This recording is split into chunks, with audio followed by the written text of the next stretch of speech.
भीमा कृषी प्रदर्शनाच्या सांगता समारंभात बोलताना खासदार धनंजय महाडिक यांनी काँग्रेसच्या नेत्यांवर जोरदार टीकास्त्र सोडलं। काँग्रेसचे प्रदेशाध्यक्ष हर्षवर्धन सपकाळ यांनी टिपू सुलतानचं उदात्तीकरण केल्याच्या वक्तव्यावरून खासदार महाडिक यांनी त्यांचा चांगलाच समाचार घेतला। क्रूरकर्मा टिपू सुलतानचं समर्थन करणाऱ्या काँग्रेस प्रदेशाध्यक्षांच्या भूमिकेशी कोल्हापूरचे काँग्रेसचे नेते सहमत आहेत का हे त्यांनी जाहीर करावं असं आव्हान खासदार महाडिक यांनी दिलं।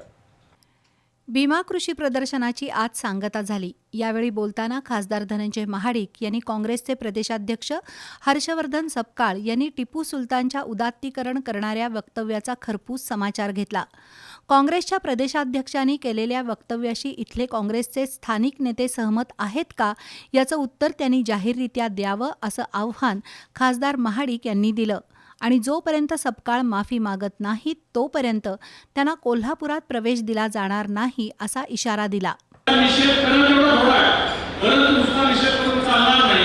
काँग्रेसची विचारधारा काय आहे हे आपण लक्षात घेतो आणि म्हणून काल पुण्यामध्ये मोठा गोंधळ झाला।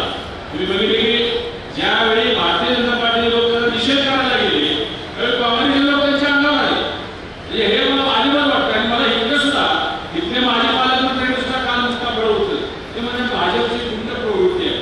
हे गृहमंत्री राहिलेले त्यांना सगळं माहिती आहे। म्हणजे छत्रपती शिवाजी महाराजांच्या बद्दल तुम्ही अवमानकारक वक्तव्य केलं त्याला जर आम्ही समर्थन केलं तर त्यांना हे पूर्ण म्हणतात। म्हणून मला आपल्या सगळ्यांच्या माध्यमातून इथले जे काँग्रेसचे नेते आहेत किंवा ते आमदार असतील खासदार असतील यांची सपकाळ यांनी जी भूमिका मांडलेली आहे त्याला समर्थन आहे का हे त्यांनी जाहीर करायला पाहिजे।